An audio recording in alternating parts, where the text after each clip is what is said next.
pouring in to hear your wisdom, Mary Rose. Okay. Once it stops, we'll get started.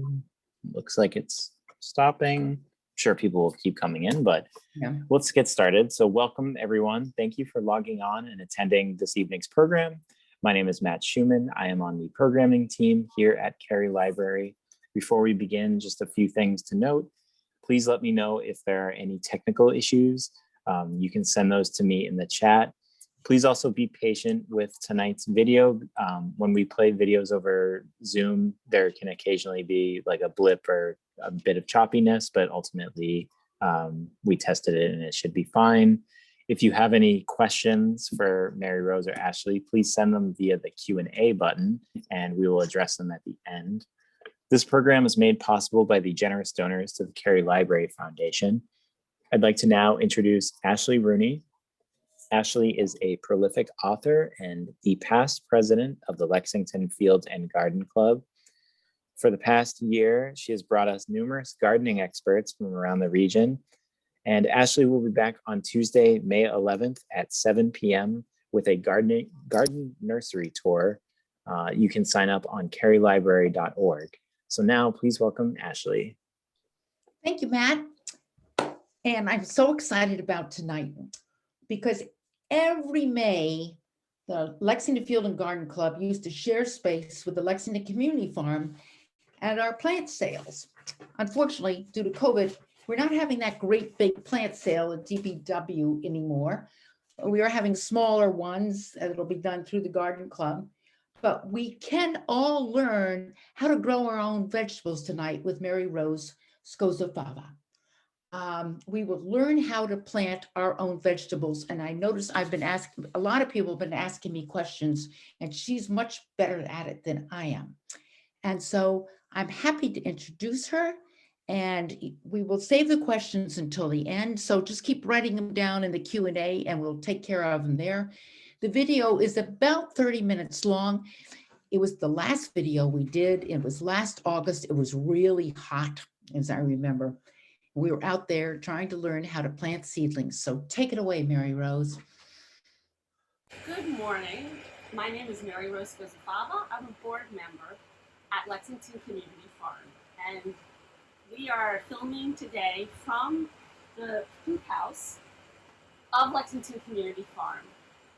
I'm going to be talking today about how one plants and germinates seeds into seedlings. And I thought this was a great place to show this to you because here at Lex Farm, this is exactly where all of that takes place.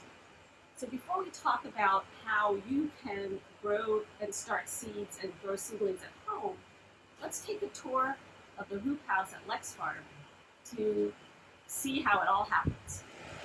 So Lex Farm is a community farm. It is a farm that operates on land owned by Lexington, the town of Lexington. It's 7.5 acres, and we are certified organic. We operate a CSA for members that can purchase a share in this winter, and then have enjoy the bounty of the farm all through the summer.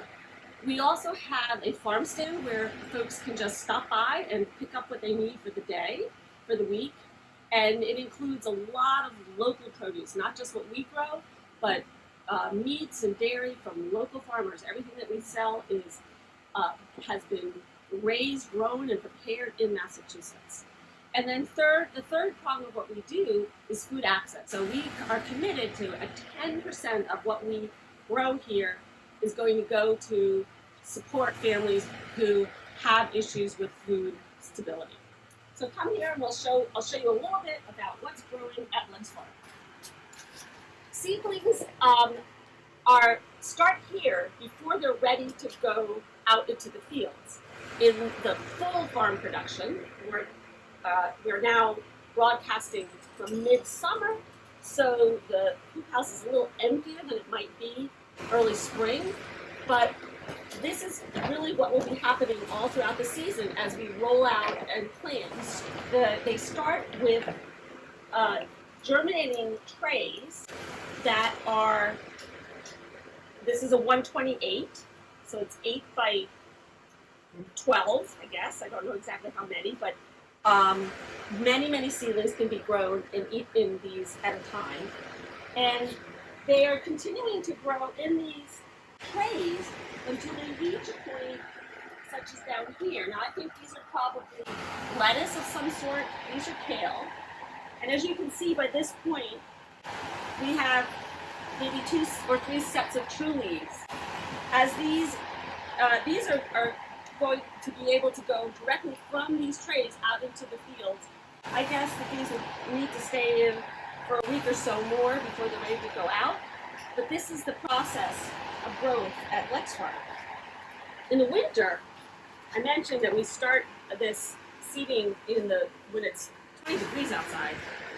This is where the plants live. This is a germination bed, and as you can see, it has a nice protective wall. It has heating pads on the inside that can keep the seedlings to a nice warm temperature.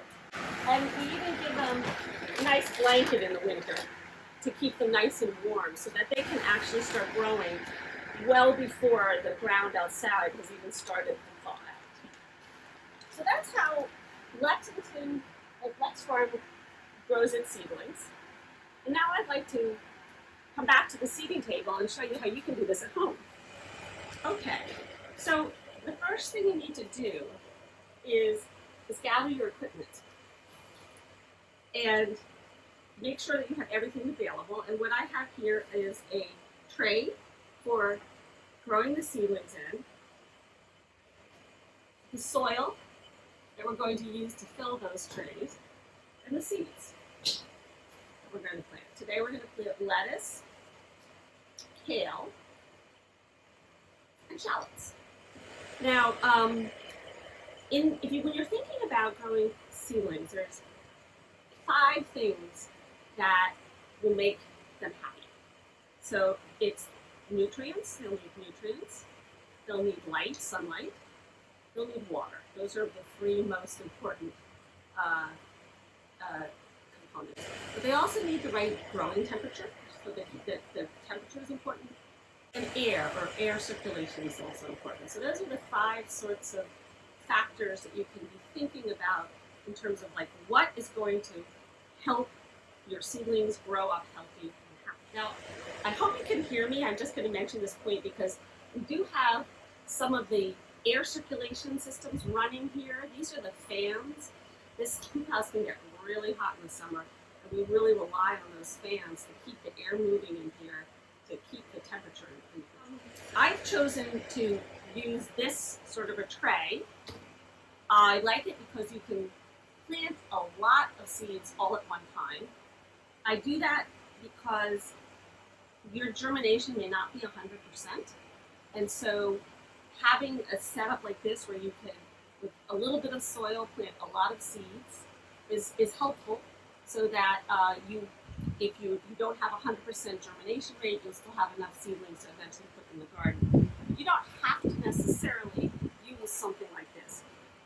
You can be very ingenious and use things that you find around your home. I took this tip from my sister, who also gardens. She basically uses either toilet paper rolls or paper towel rolls, and cuts them into little tubes. And as you can see, you just put 4 slits in the bottom, and you can create a little cup. And the thing that's great about this is that you can just open it up when you're about ready to transplant them, and transplant them without even needing to take them out of the container. So things that you have around the house are perfectly appropriate to repurpose for gardening.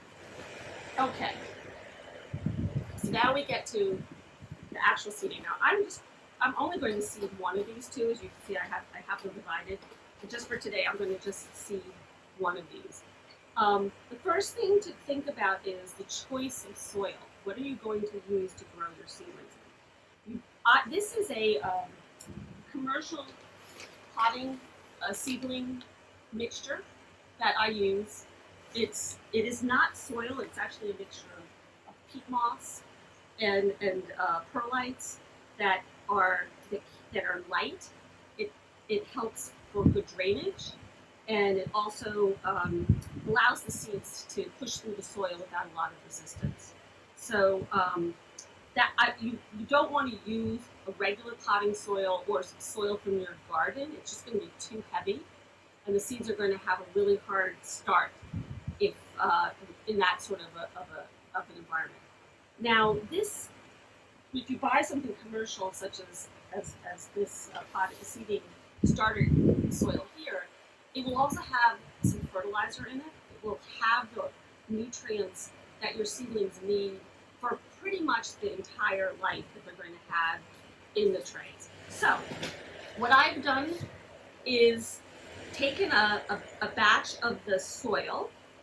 You can see here, it's very light and fluffy. And that's kind of, and it doesn't wet well. So what we do is we pre-wet it. And you just add enough water to it so that when you squeeze it, it stays together and it clumps up nicely. And then you're ready to fill the cells.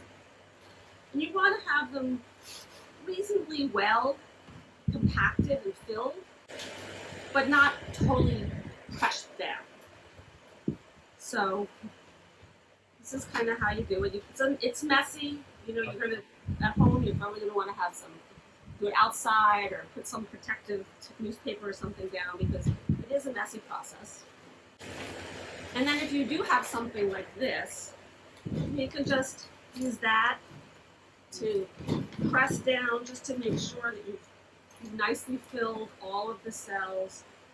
If some of them are empty, at that point you can go back and top them off. So I'm doing now.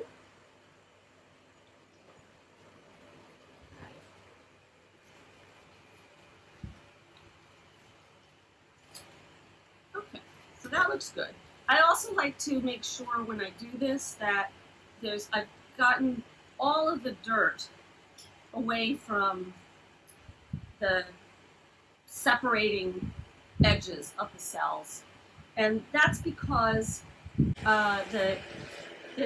the roots can actually start to grow over, and if you keep them separated like this so that there's no soil, it contains them a little bit better. Okay, so at that point, now we are ready. We're ready to start adding the seeds. Now, you really don't want to create that deep hole. They're going to be planted relatively shallowly, on the trays. And I think a rule of thumb is maybe the hole should be maybe 3 times, the depth of the hole should be maybe 3 times the size of the seed. So you can imagine that for some seeds, this could be quite small. You can use any tool that you have, the end of a pencil. I just tend to use my fingers to just put slight depressions into the cells like this.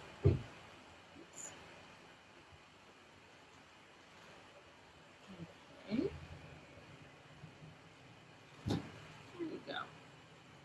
And we'll start, so as you can see, those holes are not very deep at all. Now, the next question might be, well, how many seeds do I put in the cell? The approach here, because you've got a very small cell and you've got a large number of cells, you can actually just get by with 1 seed per cell. You might want to consider adding more than 1 seed for 2 reasons. One would be, you know that the germination rate is poor. And what I mean by germination rate is, I think it's probably pretty obvious. Like, if I put out 10 seeds, how many of those seeds are going to actually germinate? Some plants, it's just known that they don't germinate well. The seeds aren't consistently turning into seedlings. So if you know that about a particular type of seed, then you might want to put more than 1 in a cell. And the other reason, and we'll see that with the shallots, sometimes you can actually get away with growing clumps of a seedling together. Shallots or scallions are a good example, or basil, where they like to grow. You can have them grow closely clustered together. So you might want to put more than one seed in this cell in that instance as well. So here we go. I have my lettuce seeds, and lettuce germinates really well. So I'm only going to put, they're very small. I'm going to try and put only one seed per cell.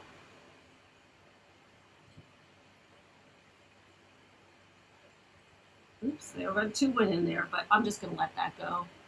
You know, if you do put in more than one seed and they both germinate, you can always just pinch off one of them once they both come up. So you kind of look at that two and see which is the healthier, and let that one grow, and then just pinch or carefully pull out the second seedling. So you don't need to sweat or be too rigorous about getting one seed per cell.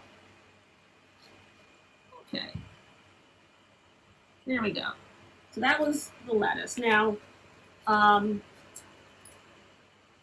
labeling is very important, because you think you remember what you planted, but believe me, a week from now you won't have an idea. And those seedlings, they come up and they all have two little leaves, and they look all alike. So it's really important to label. And sometimes it's a good idea just to put the date on there as well, so that you'll remember or have a good idea of when it was that you actually planted. So I am quickly going to do the same with kale.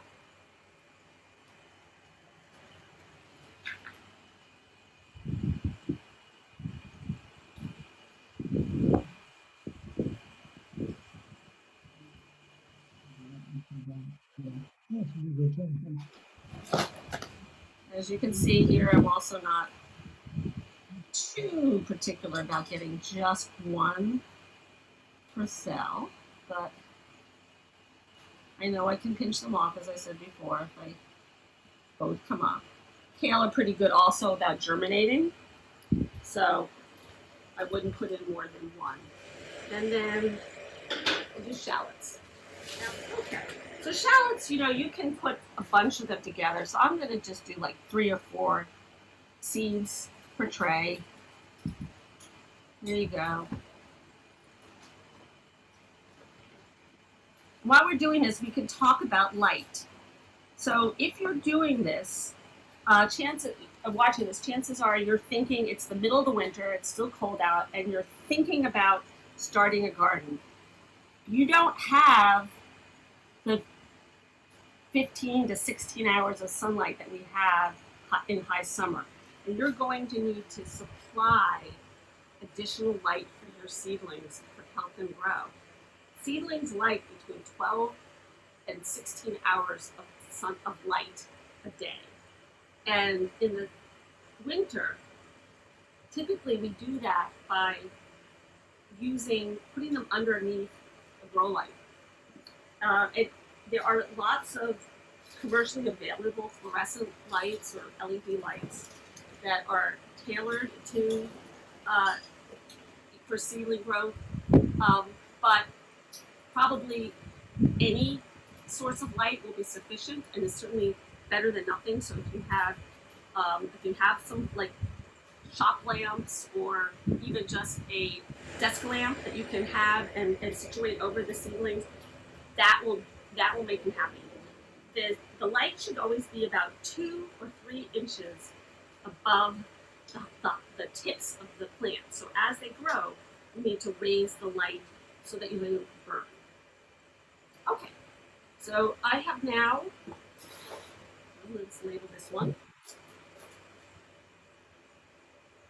I've now planted them all.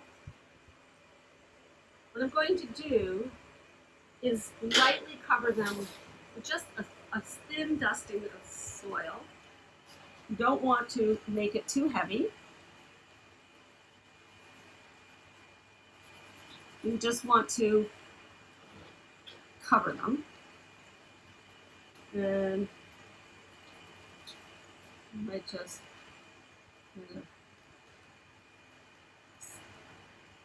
adjust that. Okay. Again, trying to clean up the cell lines so that each cell is separated from its neighbor. Fine. Good. Let's get those down there. Okay, so we talked about nutrition. We talked about light. The next thing we need to think about is water. So in order to germinate, the seeds need to be constantly moist. And because they're sitting on the top of the soil, even just doing a light spray of water will keep them sufficiently moist while the seed casing is softening, and then the germination process can start. This is also important because if you do just pour water from above, that water stream can be quite forceful and it can dislodge the seedlings. So you really want to be gentle with them for the first few days, a week or so, until you see the seedlings emerge.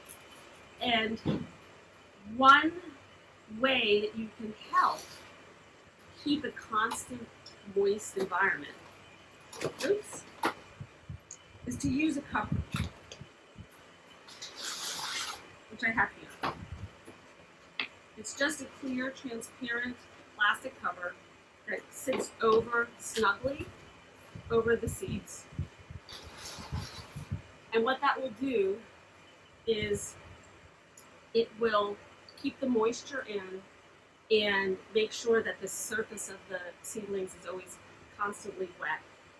If you do see it drying out, you should be checking it every day. If you do see it drying out, you can always take your spray bottle and re-moisten the surface to keep them wet and happy. Once you start to see these germinate, I even keep this on until they are reaching the height or starting to touch the top of the plastic container, because I know then they're going to be having a nice constant temperature and a constant level of moisture. Now we mentioned temperature, we just mentioned temperature. Seedlings need some level of warmth to germinate. Typically the soil temperature has to be at least 60 degrees in order for germination to occur. Now of course that is going to be likely in your home that you will have that sort of temperature, but seeds are even happier at warmer temperatures. So using a light on top of here is going to generate some additional heat, and that is a good thing, and that's probably all that your plants need. But if you want, you can create your own home hot plate for your seedlings, and this will definitely help you germinate faster.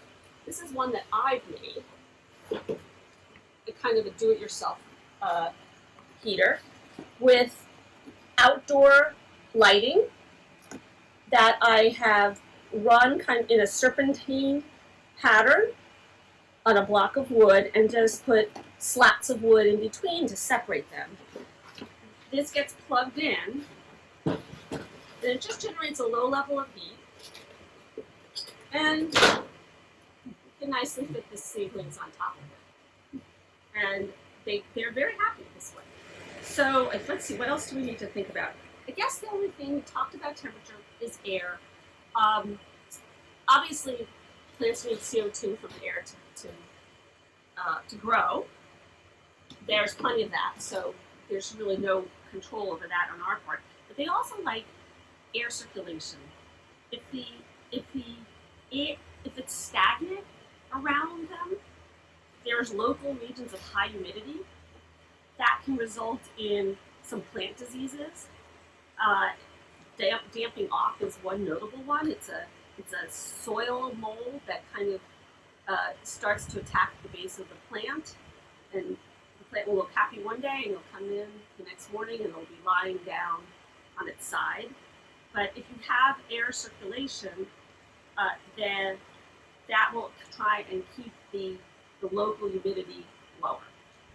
And some people will actually set up a fan. And of course you wouldn't do that when they were very, very young, but as they get taller, some people actually set up a fan just to keep the air circulating around their seedlings. So that's it. At this point, these seedlings are going to need some time. They're going to need some of your attention to make sure that all those 5 factors that we talked about, right? Nutrition, lights, water, heat, temperature, and air are perfect to keep them happy. And in a few weeks, you're going to see these start to come to life. And what I did bring with me, just to show you what that can look like, is I brought a few trays of my own seedlings that are at different stages. So here is a set of seedlings that I planted probably about 10 days ago. And I think, you can, this actually shows you, these are the first leaves that come up after the plant germinates. These are just like the seed cotyledons, I think they call them. They're not true leaves. And they will eventually die off, and they're not going to be productive leaves. The next sets of leaves are what are called the true leaves, and those are the leaves that are actually going to be functioning to bring nutrients and growth to the plant. What you also see here is that plants germinate at different rates. So where they were all planted at the same time, but parsley, which is a very slow germinator, nothing has even happened yet. Same with the scallions. Whereas basil is very happy. Everything came up. Spinach, here you see this is an example of not complete germination. At least for me, I've always had problems getting 100% germination with spinach. So you can see that there's a bunch of empty cells. So that's an example of where you might want to overplant so that you get enough spinach to put in your garden. Okay, and here is another tray. This is about 3 weeks out at this point. And you can see here now, we're starting to get some of those true leaves. This is fennel, and we have bok choy and kale. This is arugula. Carrots were very poor germinators. In any case, usually people don't plant carrots from seeds. It's one of the ones that goes directly into the ground. But these are also not quite ready to go to the next level. You really want them to have at least 2 or 3 sets of those true leaves. You want them to have enough of their own leaves to photosynthesize, enough of a good root system to absorb the nutrients from the ground before you repot or transplant into a different environment. So hopefully you've seen kind of the start and the different stages of seedlings. At some point, you're going to be thinking about whether or not they've outgrown the pot that they're in. And many, many plants can go right from here into the garden, a direct transplant into the garden. But sometimes you might want to think about repotting them into a slightly larger container. Now, why would you want to do that? Well, plants that are going to be particularly large, like tomatoes, for example, can quickly outgrow these little cells. They can become root bound. The nutrients in the cell might become limiting, and they would certainly benefit by being in a larger pot where they can better develop their root system. You can fertilize them then at that point and give them more nutrients than you might be able to do in a little cell like this.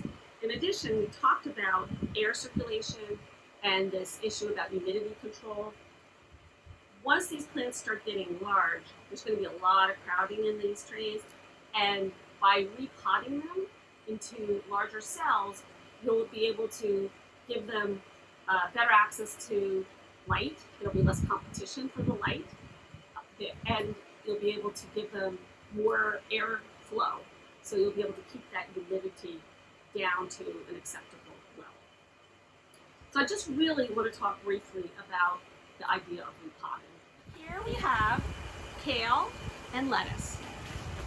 Now, just like I was saying with the seedlings, you can be very creative in the kinds of containers that you use to repot. You're going to want a pot that's probably about maybe a 3-inch diameter at this point for plants like this. And you don't need to go out and buy special pots. I mean, here are some examples of things that I've used in the past. A bottle, like an old bottle or a solo cup.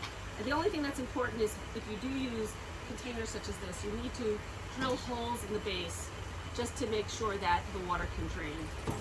Another example is just repurposing nursery trays. This is something where I bought a bunch of seedlings earlier and just to repurpose it. But for this purpose, I'm going to use these 3-inch pots that are a good size for pretty much almost anything that you want to be repotting. We're going to use the same soil as we did for the seedlings. It's not as critical this time at this point because now they have a root system that you use the starter soil. If you do have a potting soil that you could use that. I still would definitely not use the outdoor garden soil because that's really heavy and these guys will suffer in that. But the same kind of idea applies. You just fill the pots.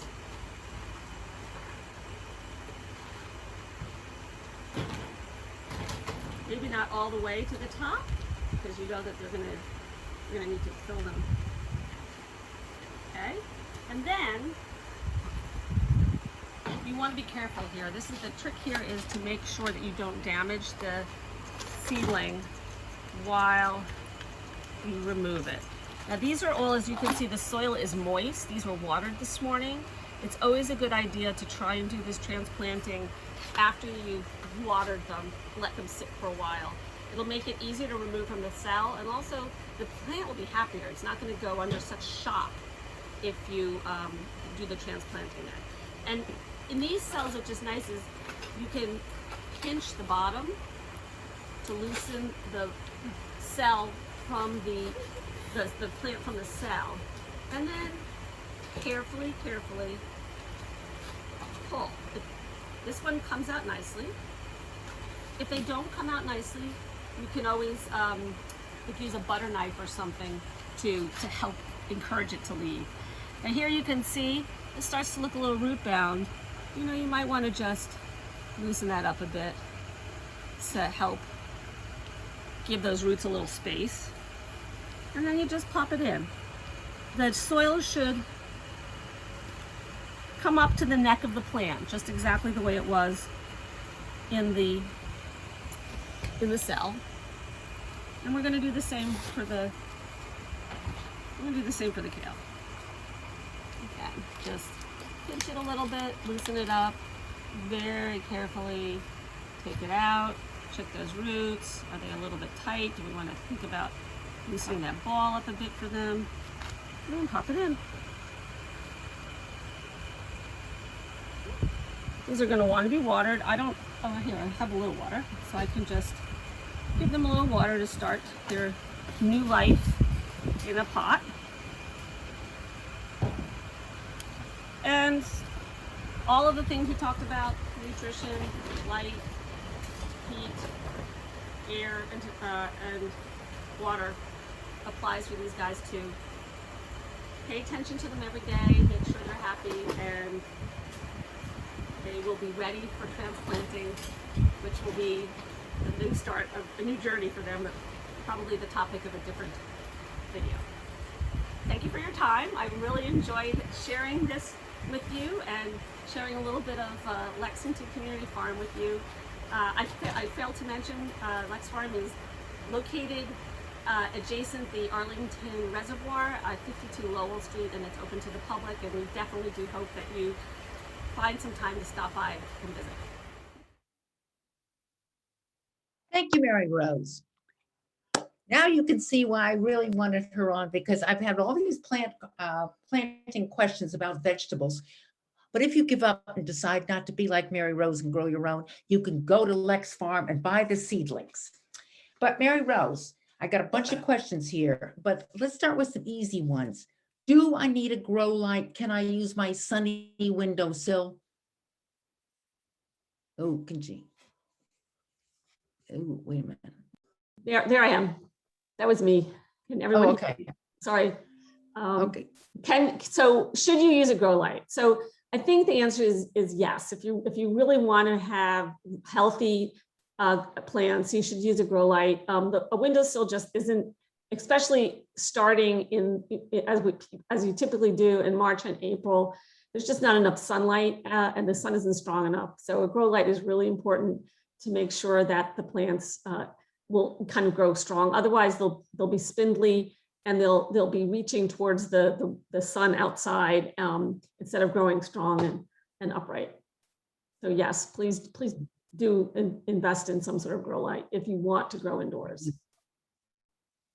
And the next question people keep asking me is, can I just start planting my seeds now? And I keep saying, oh, no, wait a minute, it depends what it is.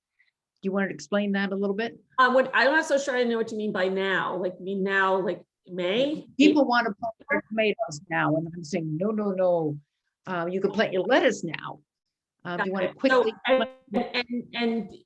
So I'm taking you mean outside or outside.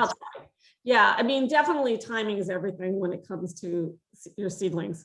So if you've been nurturing these seedlings along, you have to be careful and kind of stage your planting of them outdoors. Some plants like lettuce, as you said, Ashley, it does really well in cold weather, and they would be very happy to be planted as long as we're not getting hard frosts. But warm weather plants like tomatoes and eggplants and peppers and squash, you really have to hold off on them. I know it's really hard. I've learned the hard way myself by pushing the plants and getting them out there too early, particularly with tomatoes. They say if you are going to have overnight temperatures down in the 50s, then you don't want to be putting the plants out yet. You really need to wait. The typical time for me to put my tomatoes in is I usually wait for Memorial Day even to plant them, because by then I know we'll have good warm days and the nights won't be that cold.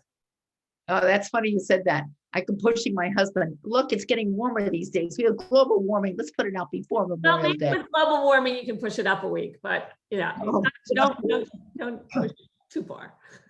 Okay, Emmy Schweig wants to know, she said, you mentioned some seeds like to grow together. Can you tell us others that like this? Meaning that you can grow them in groups? Yeah.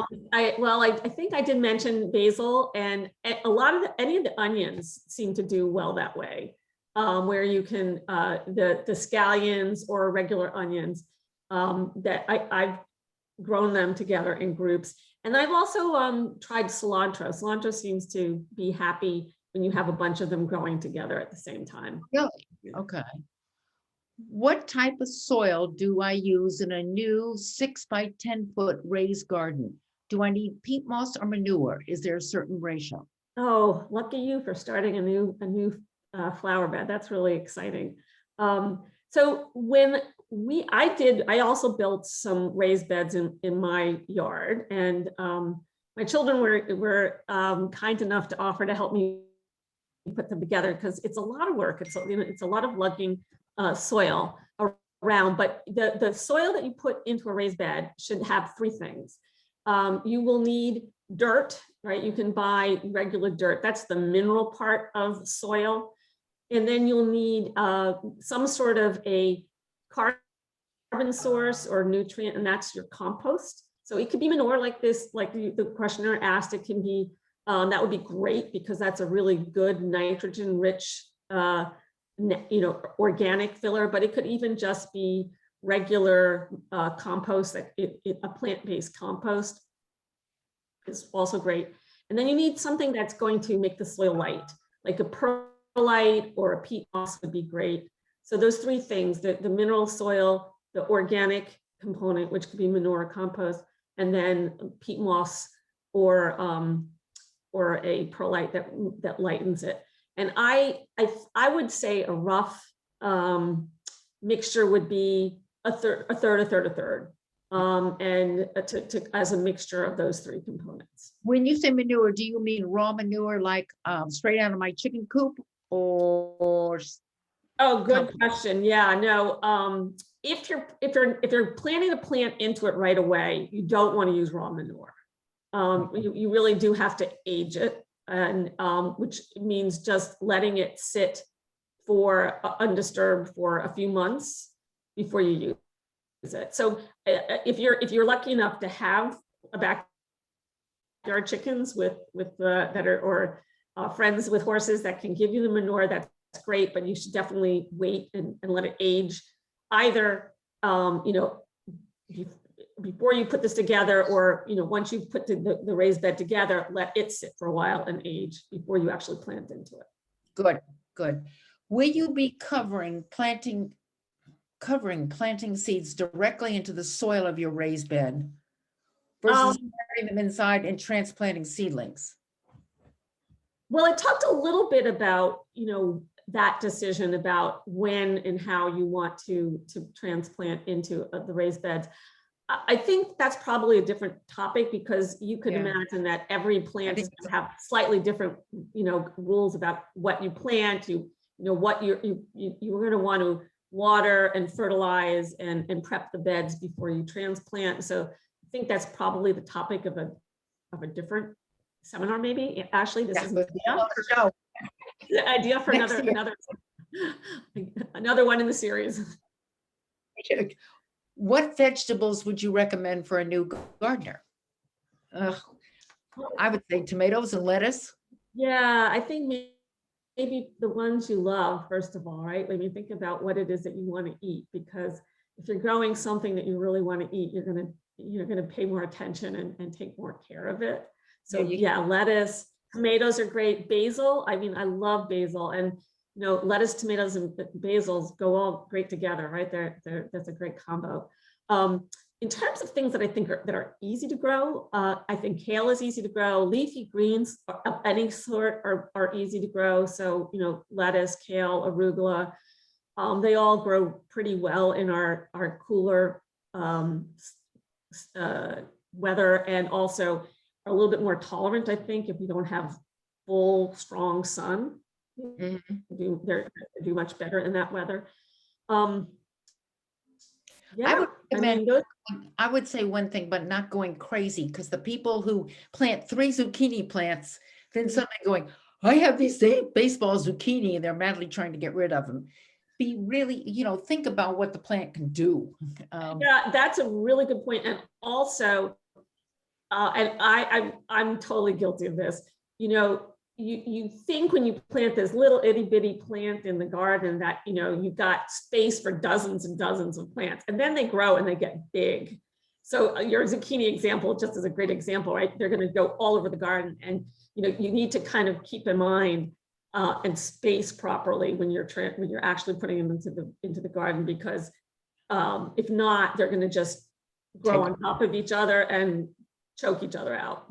Yeah. I think it could be really, you got to think also how much you can eat. Or how many friends you have. Yeah, that's true. Who like baseball bat zucchinis? What kind of outdoor light rope was that? Where would I find that? Oh, gee. It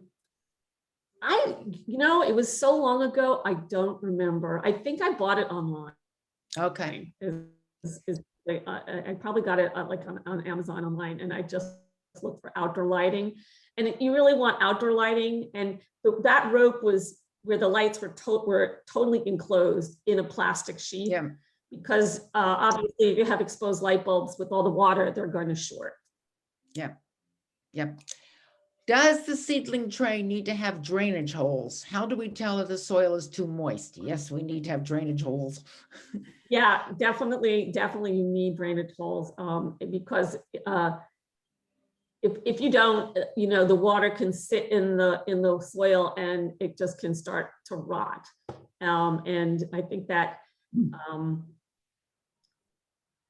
I forget. So you can, if you see like some moss growing or mildew growing on the surface of the soil, then you know you're probably just keeping the soil too moist.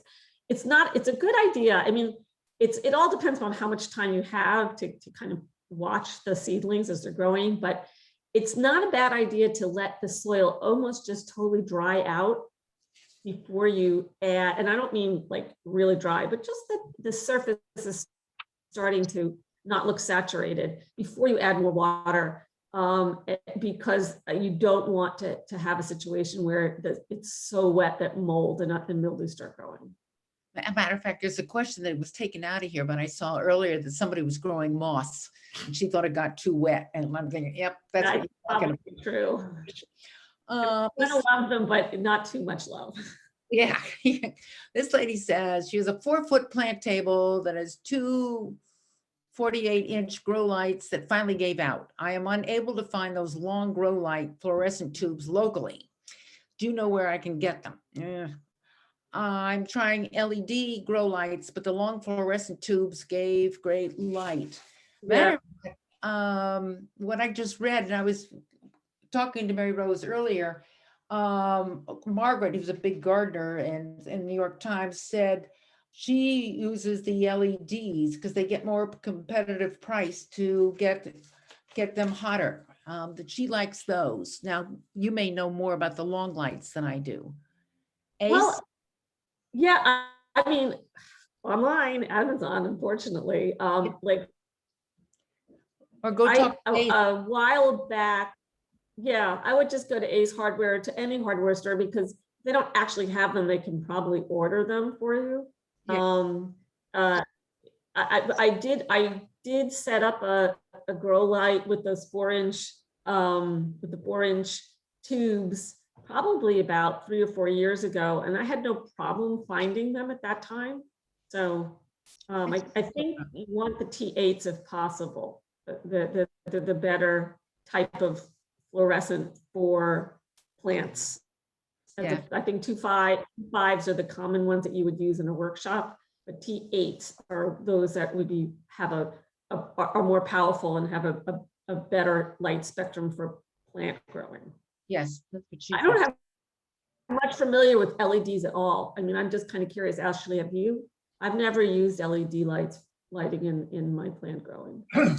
Well, this woman, this gardener, she said she's been watching them as they get more competitive and priced to select bulbs that she can retrofit her T5 hoods with former even more light output or just get a new setup. The LED strip lights by Sun Blaster are recommended and come in different lengths. So that's my next generation. So, I mean, as gardeners have many different solutions and you always have to look around. I often go on Google or just to see what other people are doing and see what an answer is. Yeah. Okay, we got a complicated one here. Is germination a success rate % on the seed package? If not, where can we find that info? And what % range would be considered poor, average, or high? Okay, that's a multi-part question. Yeah.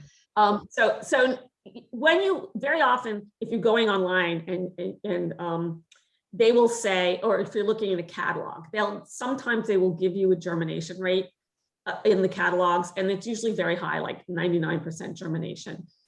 So I think you should just assume that the seeds that you're getting, if you're buying them from a reputable place and they're relatively new, that you're going to have a very high level of germination for those seeds. Now, I use seeds from year to year, and sometimes you may wonder whether they are still good. And I have done, when I've had time on my hands, I've tested the germination rates of the seeds by basically just taking like 10 seeds on a moist paper towel, covering them, tucking that paper towel into a plastic bag and coming back 7 days later and see how many of them have germinated.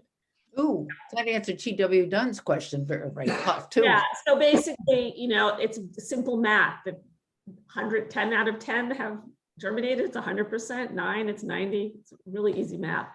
So, and I would say that, you want probably 80% or 70% of those seeds to germinate in order to really use them, or else you're putting a lot of effort into trying to grow something and not having, with knowing that you've only got a 50% chance that something's going to come out of the ground. So that's not good.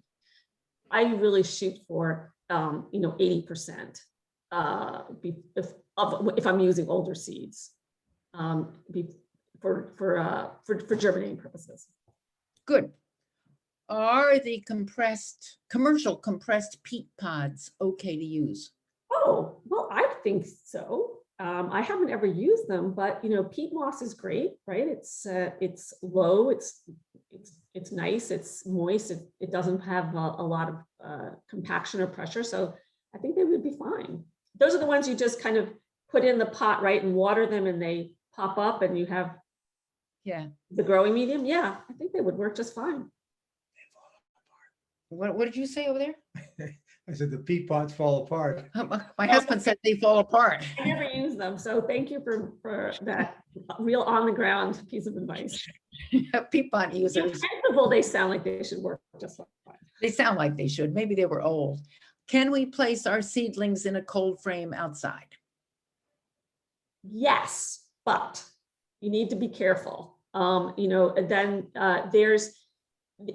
If you have had them growing, I'm assuming that you've started them indoors and now you want to transition, maybe not directly into the ground, but you want to bring them outside. So you need to be careful, even in a cold frame, that there can be a shock in two ways. If you bring them from a nice warm house and you put them outside, and it's colder, there may be a cold shock, and you need to introduce them slowly if it's outside, maybe a few hours at a time before they are totally acclimated to the outdoors, even in a cold frame. And the other excuse me, is that what you call hardening off? Yeah, that is called hardening off. Yes, that's the official term. But there's also the other thing in a cold frame, in particular, you have to be careful because they can be super warm and cozy. And if you on a sunny day, sitting these seedlings in there, they can get sunburned or they can get heat stroke. So you need to be careful in that transition. And this is actually where I am right now with my seedlings. Like I've been trying to put them out in a cold frame that I have outdoors, but I'm always watching. Is the sun really beating down on them? Do I have to think about maybe venting them, opening up the lids and venting them so I can balance the heat that's in that cold frame with the cooler air around, because you don't want them to overheat. And also then saying, playing the game, well, is it going to get down into the 40s? Do I really want to leave them outdoors, even in a cold frame overnight? So I'm bringing them. You can do some running back and forth. It's a lot of exercise, a lot of work. But the short answer is that cold frames are great. They can help you get your plants outdoors sooner. They can help you keep them outdoors overnight sooner, but you have to be careful because they're still delicate little flowers, so to speak, when they're just coming right from the indoors out, and you need to take a little bit of time and not get overly impatient with moving them from the warm, nurturing indoor conditions into the cold, harsh real world. I'm going to circle back here. Joseph Snodgrad wanted to tell us in New Jersey, where zucchini grows wild, the adage is never park your car and leave the windows down in August. I'd never heard that before. And Evie Schweig wants us to know, I've used peat pots and they have mesh around them to keep them together.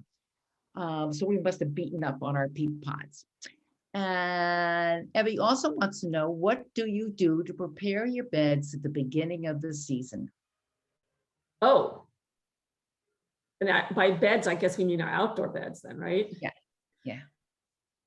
Well, so what I have started to do, because I've been reading a lot about sustainable farming and growing and how important it is to keep the soil covered as much as possible. I have started in the in the fall or in the early spring to covering my beds with a nurturing compost and a mulch to kind of prep the soil with something that is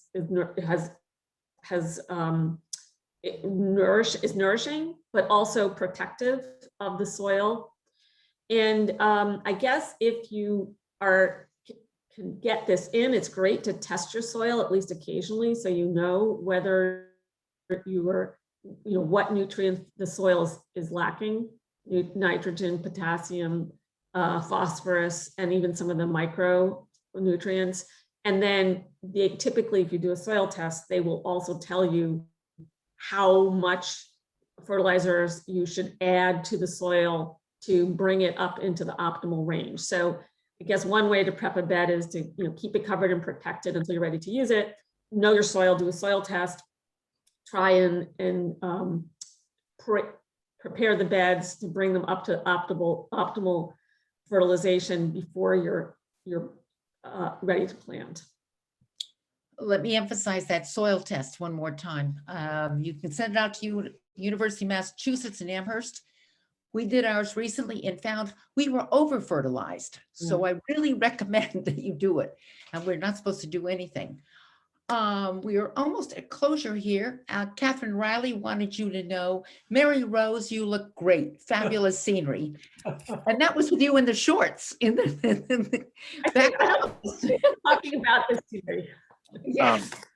Ashley, there's oh, never mind. Sorry, someone had their hand raised, but it looks like they lowered it. So Oh, they lowered it? I think never I think I've answered all the other. I believe you have. And I wanted to thank Mary Rose for giving us all her wisdom tonight. I mean, this is wonderful. You don't get this every day. And I told my husband he really had to listen to this one. And Matt, who's going to grow his own tomatoes this year, really is watching and taking notes. And if you feel you cannot plant all your seeds and so forth, go over to Lex Farm and buy your seedlings there. They're selling them. What do you just? Can I just mention that right now the farm stand is open. Our seedlings, it's on an honor system right now. The farmers are putting out seedlings, weather appropriate seedlings, as they are ready to leave the hoop house, and they're out on front of our farm stand, and you should just stop by anytime. 7 days a week, their seedlings are out. The farm stand will be open for seedling sales on May 8th. Yeah. So if you get feeling a little tired, you have too much to do, you can go right there and get these plants. And I've heard people say they are absolutely wonderful. Meanwhile, thank you, Mary Rose. You were wonderful. I can't believe we did this last August and it's still wonderful. Thank you, Mary Rose, and thank you, Ashley. I just wanted to address, there was a question in the chat. Someone asked if the recording of this will be available, and it will be on the Cary Library YouTube page, which you can just search Cary Library or go on our website and click in the upper right-hand corner. So that will be up in the next couple of days. Sorry to interrupt. And I'll just say that our granddaughter, Chrissy Benson, filmed this. She did a great job. Yes. Please use it up at the farm. Good night, everybody. Thank you for being with us tonight. Bye-bye. Thank you, everyone. Bye-bye. Thank you, Mary. Thank you, Ashley.